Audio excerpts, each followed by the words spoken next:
Bonjour à tous, je suis contente de reprendre avec vous les épisodes sur les lectures de Seth. Donc le tome 2, c'est toujours l'éternelle validité de l'âme. Le tome 2 est écrit à la suite du tome 1.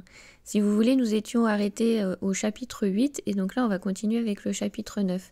Si vous n'avez pas écouté les épisodes, je vous invite à revenir en arrière, à découvrir le tout à partir de l'épisode 6 jusqu'à l'épisode 13 et là vous aurez le début des lectures de Seth. Pour vous rappeler un petit peu comment fonctionne ce livre, c'est une entité non incarnée qui se prénomme Seth, qui parle à travers Jane Roberts pour pouvoir écrire le livre. Et les sessions se déroulent en fait avec son mari, où son mari prend des notes, des discussions qu'il a donc avec cette entité Seth à travers sa femme. Et donc dans le livre, vous avez en écriture normale, du coup, tout ce que Seth dit, transmet son livre, en fait, il écrit lui-même son livre en parlant à travers Jane Roberts. Et le mari, parfois, fait des remarques en italique pour préciser un petit peu comment s'est déroulée la séance, si la transe de Jane était plutôt profonde ou pas, tout ce qu'il remarque. Donc voilà comment est fait le livre. En fait, il est un peu écrit à plusieurs, puisque nous avons une entité non incarnée Seth. Nous avons Jane Roberts, donc l'auteur, qui a écrit aussi d'autres livres elle-même, sous son nom. Et nous avons son mari qui participe à ces séances. Donc si ça vous intéresse d'en savoir plus, commencez par l'épisode 6, donc sur ma chaîne, Zen Attitude chez Zenome, jusqu'à l'épisode 13. Et ensuite, vous pouvez revenir à cet épisode-là pour pouvoir avoir la suite avec ce nouveau chapitre. Le chapitre 9, qui s'appelle « L'expérience de la mort ». Tout un programme. Alors comme dans ce chapitre, il est question de, en gros, que se passe-t-il après la mort une fois que nous n'aurons plus notre existence physique, je tiens à souligner que je partage les idées en fait de cette entité non incarnée, et donc c'est totalement possible que vous gardiez vos idées si vous envisagez le paradis, l'enfer, voilà, selon vos croyances. Vous gardez toujours cette liberté. Moi je vous partage en fait une notion, toujours un apprentissage, ce que j'ai appris, ce que j'ai reçu, ce que je vous transmets, ce à quoi j'adhère. Mais vous n'êtes absolument pas obligé d'y adhérer et vous pouvez absolument garder vos croyances. Je suis là pour une ouverture de conscience et pas pour un endoctrinement. Au contraire, je suis plutôt là pour élargir votre champ d'action, de pensée, de réflexion, pour vous emmener en fait plus loin que là où vous êtes. Mais je ne suis absolument pas là pour vous convertir. Donc si vous n'êtes absolument pas OK avec cet épisode, avec ce que je vais dire, c'est tout à fait possible. Vous gardez vos croyances, en fait, chacun est libre.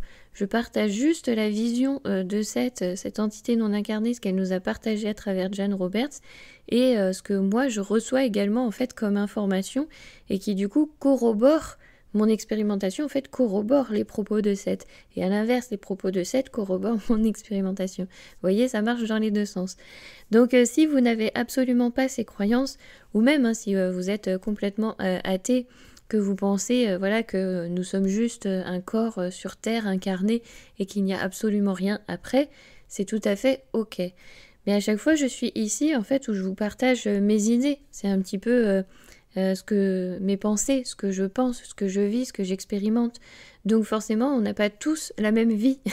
Heureusement, on est là sur Terre pour chacun expérimenter sa propre vie. Donc on ne peut pas venir en fait dire à quelqu'un ta vie est fausse, ça n'a pas de sens. Chacun vit sa vie comme il l'entend. Donc c'est vrai qu'à chaque fois quand je vois d'ailleurs parfois des remarques comme ça sur mes épisodes ou même sur des vidéos que je fais où on me dit arrête de prendre des cachetons, etc. Vous voyez des petites remarques comme ça. Pour moi ça n'a pas de sens. Puisque de toute façon, je partage juste une idée. Vous n'êtes pas d'accord, vous n'êtes pas d'accord, point. En fait, ça sert à rien de venir insulter l'autre personne. Vous vous faites du mal à vous-même. Parce que quand vous dites ça, ça prouve juste que vous avez été heurté dans vos croyances et que du coup, ça vous a blessé quelque part, que ça vous a alerté. Mais en fait, c'est chez vous qu'il va falloir aller chercher pourquoi ça vous a heurté. Je partage juste une idée. Je suis juste là pour ouvrir des consciences et on est absolument OK de ne pas avoir toujours les mêmes idées, les mêmes pensées, les mêmes avis. C'est ça qui fait la diversité de l'humanité. Donc en fait, ça ne sert à rien de dire non c'est faux parce que moi je pense que C'est tout à fait ok de penser autrement. Je vous partage juste cette vision parce que ce livre m'a ouvert un panel de possibilités juste incroyable. Et je pense, vous voyez que c'est corrélé. À la fois, on a l'expérimentation de ce à quoi on croit concrètement, et en même temps, plus on s'ouvre à d'autres possibilités, plus on s'ouvre au panel du tout possible, et plus il nous arrive des expérimentations qu'on ne pensait pas forcément possibles. Vous voyez, dans les livres de Seth, je parlais des sens internes de communication. Et ça, je le développe énormément. Donc, je ne saurais pas comment mieux vous expliquer ça, mais si vous voulez, ma claire audience, c'est pas j'entends une voix à l'intérieur de ma tête, c'est pas j'entends une voix à l'extérieur non plus, c'est avec mes oreilles, mais mes oreilles internes. Et c'est vrai que quand il parle de ces modes de communication interne, je comprends ce qu'il veut dire parce que c'est pas mes oreilles qui sont là, mais en même temps, si. Mais la voix n'est pas à l'intérieur, mais la voix n'est pas à l'extérieur. On sent que c'est un autre plan. Je sais pas comment mieux vous expliquer ça, mais du coup, voilà comment se produit le phénomène. Et c'est vrai que quand on développe ces sens internes de communication, on s'aperçoit qu'on a encore ces sens-là, qu'on appelle les 5 sens. Alors bien sûr, il y en a plus que 5. Si vous regardez un petit peu aussi, il y a tous les autres sens comme la proprioception, etc. Donc si vous voulez, c'est un petit peu ça. C'est, vous voyez, la proprioception, c'est un petit peu savoir où on se trouve dans un espace et savoir où sont les choses par rapport à où on est. Je pense que ça fonctionne aussi comme ça, un petit peu avec les personnes malvoyantes. C'est que du coup, elles arrivent à s'orienter dans l'espace parce qu'elles ont développé ce sens-là. Et du coup, comme on a ces sens, là on découvre en fait qu'on a encore un autre panel de sens à l'intérieur. Et même chose, vous voyez, quand au niveau la claire gustation, au niveau du goût, quand on travaille avec la terre, on a ce goût de terre dans la bouche. Mais ça ne veut pas dire que j'ai de la terre dans la bouche. Ça ne veut pas dire que je suis en train de manger de la terre. Et pourtant, on a ce goût et on sent que c'est pâteux dans la bouche, alors qu'il n'y a rien, vous voyez ? Donc en fait, c'est un petit peu ça, les sens internes de communication, c'est utiliser ces sens, mais d'une autre manière. Je vous dis, au niveau de la claire-audition, j'entends la voix, elle n'est pas dans ma tête, elle n'est pas autour de moi, si vous voulez, comme si quelqu'un est en train de me parler, mais elle vient d'un autre espace, donc je pourrais dire quand même que c'est à l'extérieur de moi, mais un peu, vous voyez, en arrière, une autre fréquence sur un autre plan. Voilà. Est-ce que c'est plus clair comme ça ? Je ne sais pas, mais c'est comme ça que je l'explique. Donc voilà, en fait, si vous voulez, mon but, c'est juste de vous ouvrir à d'autres champs de possibilités de pensée, et on a le droit de voir une pensée de multipolarité, c'est ce que je vous disais, on a le droit de penser oui, non, peut-être en même temps. Donc voilà, gardez cette idée d'esprit ouvert. Donc écoutez cet épisode. Si ça heurte un petit peu vos croyances et ce à quoi vous pensez, eh ben c'est là d'intéressant d'aller checker et de vous dire, voilà, si là ça m'a heurté, ça veut dire que ça, ce que je pense, c'est important pour moi. Et donc je ne suis pas d'accord avec ce que Stéphanie est en train de dire. Et c'est ok, c'est juste un indicateur que mes valeurs, elles sont là. Ma pensée, elle est là, et pour moi, c'est important de croire à ça. Elle ne vient pas remettre en question ce que je pense, ce que je dis, ce que je fais. C'est juste une indication sur mon chemin pour me dire ça, pour moi, c'est important. Ou ça, pour moi, ce n'est pas important. Voilà, donc prenez-le comme ça. Donc soyez ouverts. Et puis, je vous souhaite une belle écoute pour cet épisode. Bonjour chère auditrice, bonjour chers auditeurs et bienvenue sur cette chaîne de podcast Zen Attitude chez Zenome. Donc je suis Stéphanie Jasny, je suis énergéticienne, médium et passeuse d'âme et je travaille au sein de ma micro-entreprise que j'ai ouverte en janvier 2023. Donc vous pouvez me retrouver sur les réseaux sociaux sous le nom de Stéphanie Zenome, mais également sur mon site www.zenome.fr. Vous y trouverez les nouveaux accompagnements que j'ai mis en place pour la rentrée de janvier 2024 et je vous invite à vous inscrire à ma newsletter pour vous tenir informé sur les prochaines initiations qui sont possibles et les prochains stages de passeur d'âme. Tout ça, je le partage dans ma newsletter, donc n'hésitez pas, c'est gratuit. Je vous laisse maintenant profiter de cet épisode.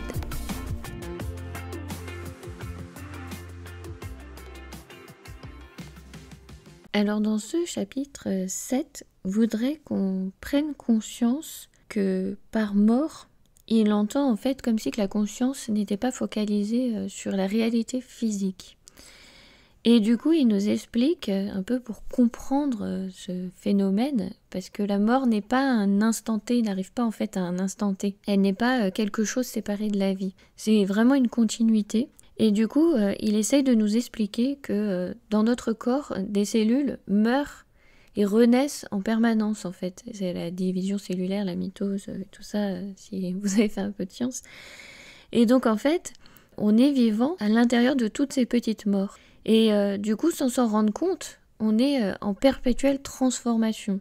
Et d'ailleurs, il explique que s'il n'y avait pas des petites morts, notre corps n'existerait plus parce qu'il s'effriterait, puisque s'il n'y a pas mort et renaissance, le corps disparaît, puisque les cellules finiraient par disparaître d'elles-mêmes, une fois qu'elles auraient fini de remplir leur fonction. Et du coup, il essaye de nous expliquer que notre conscience, c'est la même chose. Elle clignote en fait comme une luciole et elle n'est pas toujours focalisée en fait ici. Elle est aussi focalisée sur la réalité non physique et elle vibre en fait. Elle est vibratoire comme d'ailleurs toutes nos cellules, hein, tous les atomes, tout ce qui nous entoure, tout est vibratoire. Mais nous, on est focalisé en fait sur la réalité physique, donc on n'a pas l'impression de vivre ce qu'il appelle en fait ces petites morts, ces moments où on n'est pas focalisé sur la réalité physique. Donc si vous voulez, pour essayer de clarifier un peu ce concept qu'il essaye de nous expliquer, c'est comme si on est là, pas là, là, pas là, là, pas là, là, pas là, en perpétuel mouvement, mais que nous, on se focalise que sur la réalité physique, donc on ne voit pas ces instants où on n'est pas là. Et donc, ces instants où on n'est pas là, ça veut dire qu'on est dans un autre plan. Et donc là, on est dans un plan de non-matière. Et c'est ce que l'on va retrouver une fois qu'on n'aura plus notre corporalité. Et c'est ça, en fait, que nous, on définit comme la mort. C'est cet instant où on n'aura plus de réalité, en fait, physique dans le corps terrestre. Et vous vous souvenez, on avait vu dans des chapitres précédents que toute particule, toute molécule, tout atome a sa propre conscience. Donc évidemment pas au même niveau de conscience que la conscience humaine. Et c'est comme ça qu'en fait il explique que une fois qu'on n'est plus focalisé sur ce plan de matière, donc que notre conscience part dans l'autre plan, donc le plan de non-matière, ce que l'on appelle nous la mort, eh bien le corps subsiste parce qu'il y a encore la conscience simple en fait des atomes et des molécules qui composent cette matière. Eux, ils demeurent encore un instant et c'est pas complètement anéanti. C'est pour ça qu'on ne disparaît pas en fait directement dans la matière. Donc c'est là où en fait il essaye de nous expliquer que notre conscience ne dépend pas de la matière comme la matière du coup ne dépend pas de notre conscience. Si vous voulez, c'est comme si que l'enveloppe corporelle est juste un véhicule que l'on utilise pour être ici incarné sur Terre de façon terrestre. Et du coup, le fait que notre conscience quitte le corps, ça explique pourquoi le corps reste après la mort. Parce que techniquement, si les deux étaient liés, eh bien le corps disparaîtrait en fait instantanément avec la conscience, ce qui n'est pas le cas. Donc ça montre un point que les deux ne sont pas ensemble, ne sont pas corrélés. Donc c'est vrai que quand je parle avec des personnes athées, je n'arrive pas à savoir s'ils ont cette notion de conscience. Parce que pour moi, si on n'a pas cette notion de conscience, ça me paraît logique qu'ils imaginent qu'il n'y a rien après, en fait, la mort. Par contre, quand on a cette idée de conscience, on se rend bien compte qu'elle ne dépend pas du corps. Donc c'est vraiment par rapport à cette conceptualisation. Si vous avez cette conceptualisation que nous avons une conscience, que nous avons une âme, que nous avons autre chose que notre corps, effectivement, vous êtes plus enclin à penser à une autre chose après la mort, à un autre plan physique, enfin un autre plan non physique justement, un autre plan de non-matière qui existe après, peu importe si vous croyez paradis, etc., selon vos croyances, mais effectivement vous pensez à il y a autre chose. Mais si vous n'avez pas cette conceptualisation de la conscience humaine, effectivement, ce que je vous raconte, c'est n'importe quoi. En fait, vous pensez que nous sommes dépendants du corps et que nous sommes juste ce corps et qu'il n'y a rien d'autre. Donc là, effectivement, dans ce cas-là, je comprends que vous n'ayez pas les mêmes pensées de quelque chose après la mort, si ça s'arrête. Mais du coup, ça veut dire que vous ne pouvez pas envisager une conscience humaine, puisque la conscience ne dépend pas du corps, sinon effectivement, une fois qu'on meurt et qu'on disparaît, le corps disparaîtrait aussi. Vous voyez ce que je veux dire ? Donc voilà, j'essaye d'éclaircir au mieux cette conceptualisation du livre de Seth, ce chapitre 9 sur la mort. C'est très intéressant d'ailleurs à lire et à relire et encore relire. Alors la grande question, c'est que va-t-il se passer au moment de ce que nous on appelle la mort, à partir du moment où la conscience va quitter en fait cette enveloppe corporelle et ne plus se focaliser sur ce plan de matière et donc être dans ce plan de non-matière. Eh bien, Seth nous explique qu'il n'y a pas une seule réponse individuelle parce que ça dépend aussi du chemin et de l'expérience, des expérimentations que l'on doit faire. Ça va dépendre aussi du degré de développement de notre conscience. Donc effectivement, il nous donne un exemple en nous expliquant que si on a cette croyance de paradis et enfer, suivant ce que l'on va croire, on va imaginer par exemple, vous pensez que vous allez partir en enfer parce que vous avez fait des mauvaises actions, comme on entend parfois dans les films, tu iras brûler en enfer, etc.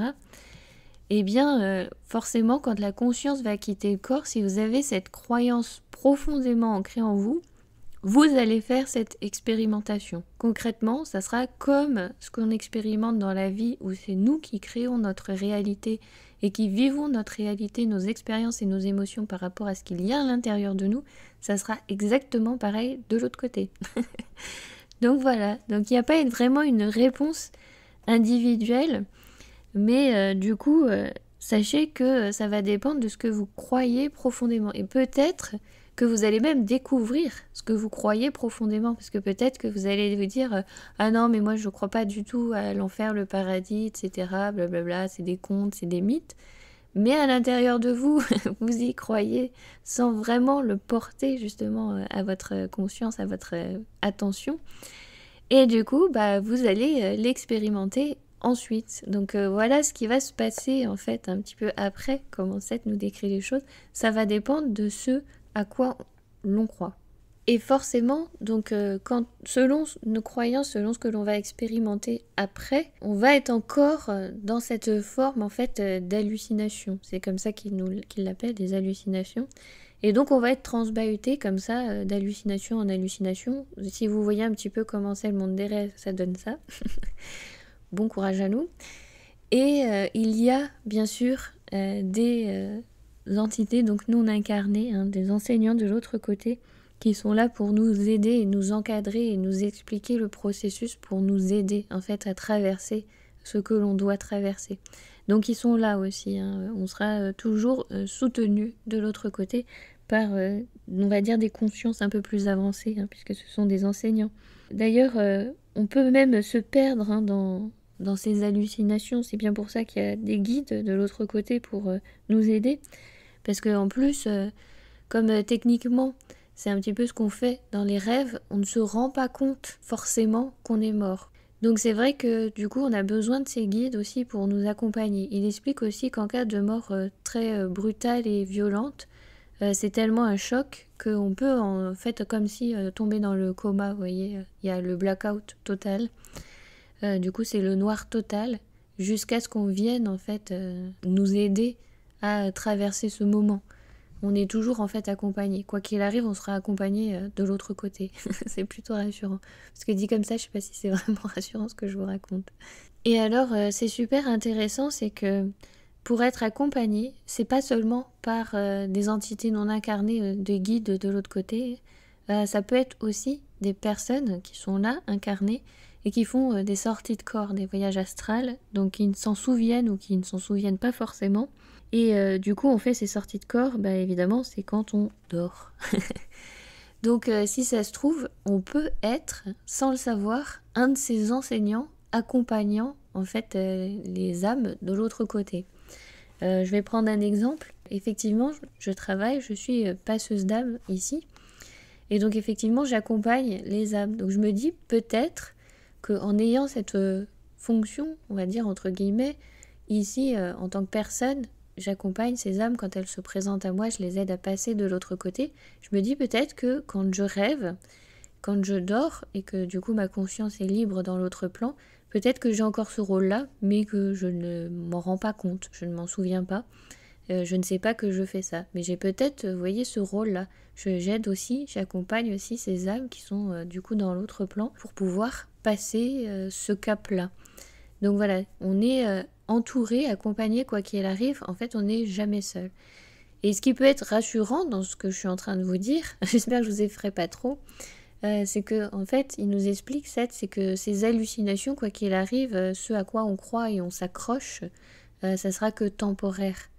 On va vivre les choses que temporairement, le temps en fait de comprendre et de conceptualiser en fait ce qui nous arrive de l'autre côté. Donc dans tout ça, une fois que nous serons en fait dans l'autre plan, on aura cette forme de liberté plus grande, on ne sera plus limité par cette corporalité.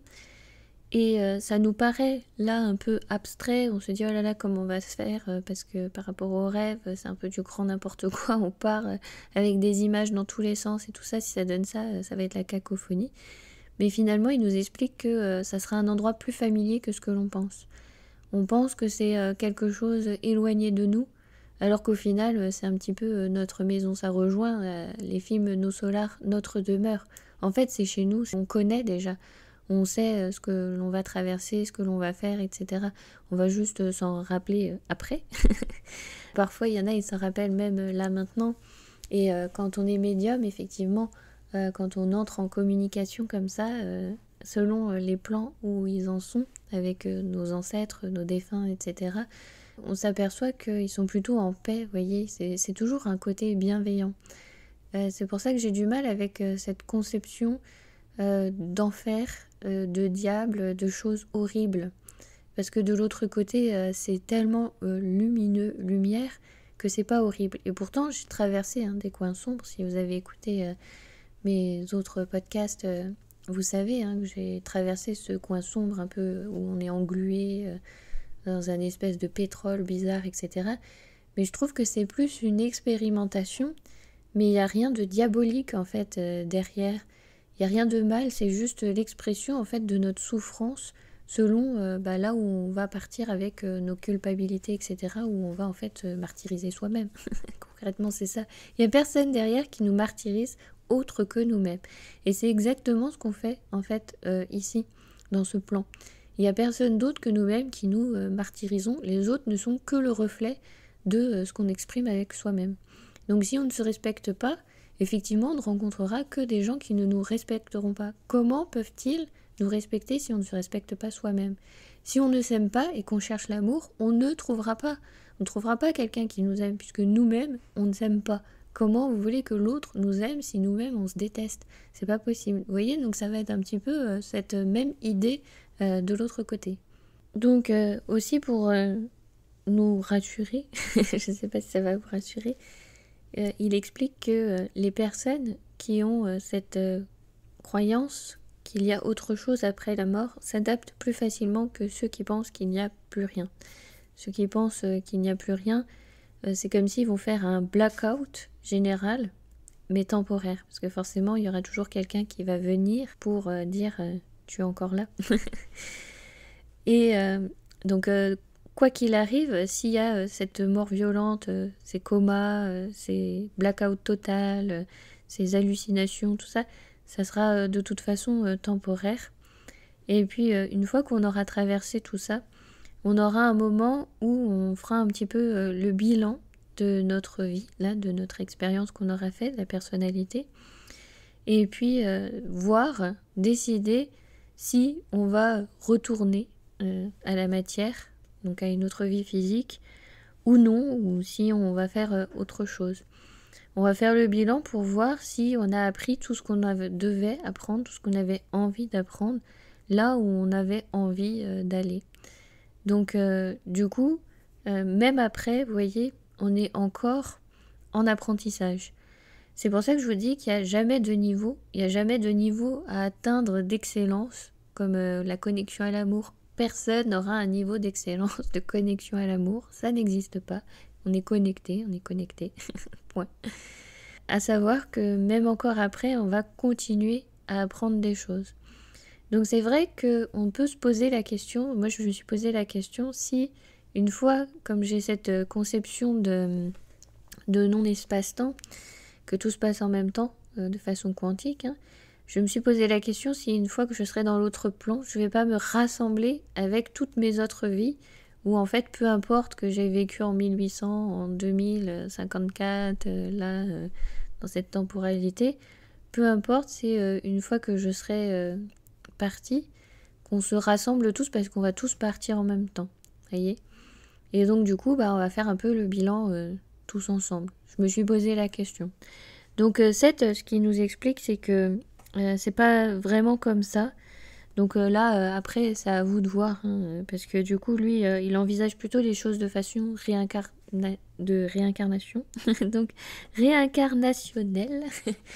Donc voilà, il parle plutôt de réincarnation, où on va justement croiser d'autres personnalités qu'on a incarnées ou non, parce qu'elles existent aussi.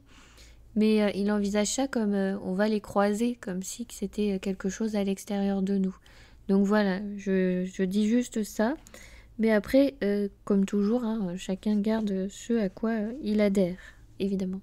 Et donc à la question de qu'est-ce qu'il y a après la mort, donc effectivement, il n'y a pas de réalité unique, puisque ça va dépendre de chacun. Cependant, Seth explique que, et on le retrouve aussi dans nos solars, il y a un peu comme mettre ça sous forme de groupe. Ceux qui sont focalisés vraiment sur la réalité physique, ils vont avoir besoin d'un moment de rétablissement et de repos. Donc du coup, c'est un petit peu comme des maisons de repos, des hôpitaux, ce qu'on appelle ici, où chacun en fait va prendre ce temps de se reposer. C'est ce qu'on voit dans le film Nos Solars, dans le premier. Il prend le temps de se reposer et on lui dit buvez votre petite boisson, reposez-vous, voilà. Et du coup, il est un peu déstabilisé, il pense qu'il ne fait rien, mais en fait, il est en rétablissement aussi, il est en repos. Et puis, si dans la réalité physique, la personne est très attachée à la maladie aussi, là aussi, il va y avoir divers traitements de nature psychique. C'est un petit peu comme les soins énergétiques que l'on fait ici. Ça sera un petit peu du même genre. C'est ce qu'on voit aussi dans Nos Solars. Je suis en train de vous spoiler Nos Solars, si vous ne l'avez pas vu. Et ces soins énergétiques, ça permet à votre corps de vous rétablir aussi. Donc c'est pas de la médecine conventionnelle comme on a ici. ça sera autre chose. Mais sachez qu'il y a des endroits comme ça qui sont créés, donc qui n'ont pas vraiment de réalité de matière, mais dans la conscience collective, il y a ces espaces pour pouvoir se reposer et être en lien avec des personnes qui vont prendre soin de nous. Et il y a aussi ce qu'il appelle des centres de formation pour ceux qui veulent retourner à la réalité physique. Donc c'est drôle parce que, vous voyez, c'est des choses que l'on retrouve dans Nos Solars. Donc Nos Solars, c'est un médium qui l'a écrit. Et Jan Roberts, elle transmet les apprentissages d'une entité non incarnée qui nous explique ce qu'il y a après. Mais vous voyez, c'est là où je vous disais dans un épisode où quand une personne vous dit quelque chose qu'elle a vécu, expérimenté, vous pouvez douter. À partir du moment où ça commence à arriver à plusieurs personnes, on peut se poser la question, est-ce que ça n'a pas une existence, une réalité quelque part? Donc là, ce sont des exemples qu'ils nous donnent avec ces hôpitaux et ces centres de formation, entre guillemets, puisqu'il n'y a pas de réalité physique, c'est encore une fois une hallucination collective de masse de la conscience. Mais tout le monde ne passe pas par là. Ça dépend en fait du développement et de là où on en est. Parce que parfois, il y a des âmes très avancées, très vieilles, du coup, qui repartent et qui font bon, bah voilà, j'ai expérimenté tout ça et tout, allez, je m'attaque à un autre projet, je vais devenir guide, enseignant, je vais aider les autres, je vais aller les soigner, etc. Voilà, il y a des projets plus ambitieux pour d'autres. Donc ça dépend vraiment de chacun et de ce qu'on est venu apprendre et de ce qu'on a appris aussi. Alors il parle dans ce chapitre un tout petit peu des personnes qui sont très attachées à la réalité physique et à leur corps, et du coup ce qu'on appelle fantôme. Mais ça il a dit qu'il le développera dans un autre chapitre. Mais c'est vrai qu'il y a certaines consciences qui sont tellement attachées à la réalité physique et qui imaginent qu'ils ne peuvent pas vivre sans cette réalité de matière, qu'il y a ce mouvement de panique et qui reste près du corps, donc près des vivants, un peu plus longtemps que ce qui est prévu, parce que c'est possible aussi après la mort de rester un temps en fait auprès de son corps pour se rendre compte de son état. Parce que comme il l'explique, il n'y a pas, on passe pas d'un plan à un autre comme ça, comme on le fait déjà en fait en dormant dans les rêves, qu'on a déjà ces sorties de corps. En fait, c'est un endroit qu'on connaît, qu'on est habitué. Donc on ne se rend pas forcément compte que là on est mort et qu'on n'est pas juste endormi. Donc du coup il y a ce petit décalage qui fait qu'on peut rester un temps près de son corps aussi. Et comme on sera dans un plan de non-matière, il explique qu'on pourra prendre la forme que l'on veut. Si on pense par exemple à soi quand on était enfant, on va prendre l'apparence de cet enfant. Et si on veut voir des personnes que l'on a connues, forcément on prendra la forme dans laquelle il nous connaissait au moment où il nous a connus. Donc en fait on est en perpétuelle transformation et changement. On est en perpétuel mouvement aussi de l'autre côté. Donc la même chose, il n'y a pas une forme définie, c'est nous qui allons choisir la forme qu'on veut avoir. On peut décéder de façon très âgée, de façon dégradée et se dire bah voilà, je vais prendre la forme de là où j'avais je sais pas moi 25 ans, j'étais en pleine forme et tout ça, ça me plaisait bien. Donc voilà, ça va dépendre de nous encore une fois, parce que la réalité physique que l'on se crée, tous les objets qui nous entourent et que l'on se crée, c'est nous qui les créons par rapport à nos pensées, à nos émotions, sans s'en rendre compte hein, bien évidemment. Et donc là, de l'autre côté, ça va prendre la même forme. Tout ce que l'on va penser, ressentir, va conceptualiser notre espace de l'autre côté de nos matières. Et donc même chose, il nous explique que de l'autre côté, il va falloir aussi appréhender ces nouvelles notions d'espace-temps. Parce que, en fait, on côtoie l'autre plan de nos matières sans le percevoir. Donc du coup, on a ici sur Terre cette conception d'espace et de temps, de matière physique, où on a ces distances, ces kilomètres. Dans le plan de nos matières, il n'y a plus ces notions de distance et de kilomètres, ce qui fait que dès qu'on pense à, instantanément, on sera à l'endroit. Vous voyez, il n'y a plus cette notion d'espace-temps, il va falloir que je prenne la voiture, que je fasse la distance. Et si vous voulez, il essaye de nous expliquer les choses en disant que là, en tant que personnalité incarnée, on ne capte pas cet environnement de plan non matériel, parce que c'est une question en fait de fréquence, on ne s'accorde pas à cette fréquence. Et c'est ce que l'on fait en fait dans le chamanisme. Dans le chamanisme, quand je travaille avec mon tambour, c'est ce que je fais. J'essaye de capter une fréquence particulière, je me focalise sur cette fréquence, je focalise mon attention sur cette fréquence pour entrer en communication avec. C'est ce que l'on fait en fait dans le chamanisme, dans ce que l'on appelle les voyages chamaniques. Donc c'est libérer en fait la conscience. Et là forcément on s'en rend compte parce qu'on porte son attention dessus, on est en train de faire le voyage, donc là on focalise toute son attention dessus, et là on porte conscience sur les choses. Mais en fait c'est ça, c'est capter cette fréquence dans un plan de nos matières. C'est ce que l'on fait exactement dans le chamanisme. Et c'est pour ça que pour le coup, quand ils disent dans cette idée New Age du chamanisme les trois mondes, pourquoi trois mondes? Encore une fois, il y a une infinité, puisque vous avez vu, chaque réalité dépend de chaque individu. Vous avez vu le nombre d'individus déjà que l'on est là sur Terre, sans parler de tous les défunts qu'il y a eu, mais déjà juste le nombre qu'on est sur Terre. Eh bien, il y a autant de réalités dans un plan de fréquence non incarnée qui va exister. Donc ça fait des milliards et des milliards. Donc forcément, pour moi, trois mondes, ça n'a aucun sens. C'est pas possible. Il n'y a pas que ça. Sachant qu'en plus, dans cette idée New Age, ils nous parlent de 3 mondes, après ils nous disent oui, il y a le base astral aussi, il y a ça. Bon bah déjà ça fait plus de 3. Qu'est-ce que tu me dis? Donc du coup, envisager qu'il y a une infinité de possibilités et d'espaces. Et en plus, à chaque fois qu'un humain pense et crée quelque chose, la pensée est créatrice. Donc il crée quelque part cette réalité. Il y a cette fréquence quelque part qui traîne. Comment je peux vous expliquer ça le plus simplement?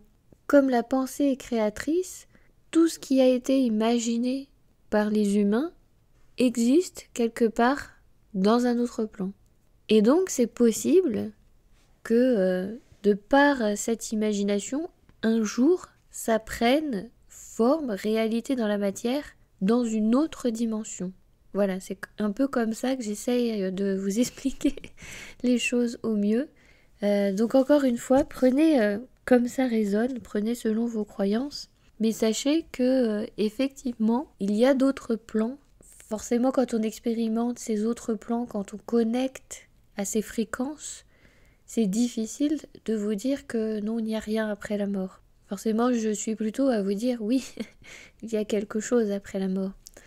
Sachant que dans son livre, là, Seth nous dit qu'il va nous donner des petits exercices comme ça que l'on peut faire pour apprendre que l'on soit justement fermé à cette autre existence ou non, pour apprendre à connecter à ça. Donc effectivement, si vous êtes très fermé, je vais vous dire, testez ces petits exercices et voyez ce que ça donne. Testez en fait, expérimentez pour voir si vous arrivez à capter quelque chose. Donc forcément, si vous êtes complètement fermé, ça va vous demander de la persévérance et du travail. Beaucoup plus que quelqu'un qui est ouvert et qui se dit tout est possible. Ça c'est sûr. Forcément, si vous êtes fermé, bloqué, vous allez dire non, vous voyez, ça marche pas, ça marche pas, ça marche pas, ça marche pas. Ça va être beaucoup plus compliqué, il faudra être persévérant pour essayer de capter des choses. Donc encore une fois, comme ces podcasts sont déposés de manière publique sur Internet, je ne partagerai pas ce genre d'exercice parce que c'est vrai que après ça peut être partagé à tout le monde. Jan Roberts l'a partagé dans son livre. Donc voilà, libre à elle. Moi je m'adresse à tout type de public, dont des néophytes ou des personnes qui ne croient pas. Même si les personnes sont fermées. Mon but c'est juste de vous ouvrir à la possibilité de, et après c'est à vous de cheminer dans votre expérimentation ce que vous avez envie d'expérimenter ou non. Donc voilà, vous êtes toujours libre et gardez en fait cette liberté, c'est super important. Donc ne buvez pas mes paroles comme des saintes paroles où il faut absolument me croire. Même chose, vous voyez, Seth m'a ouvert beaucoup de possibilités d'envisager les choses, mais effectivement j'ai encore des questionnements sur cette idée de réincarnation, me dire qu'il y a cette suite. Est-ce que finalement, même si là on meurt tous à des stades différents, est-ce qu'on ne meurt pas tous en même temps et ça y est, on a déjà rejoint la conscience collective? Voilà, je me pose encore des questions sur ça parce que pour moi, j'ai cette conceptualisation quantique où tout est en même temps. Et c'est pour ça aussi que j'avais beaucoup aimé la série L'armée des 12 singes où justement tout s'imbrique et tout part en sucette d'ailleurs. Parce qu'ils ont l'impression qu'ils vont pouvoir changer les choses en remontant dans le temps. Et finalement, tout était déjà prévu, déjà écrit, parce que, voilà, c'est prévu comme ça, et si les choses ont une existence, c'est que ça s'est forcément déjà passé, tout ça. Enfin, je vous invite à regarder aussi cette série.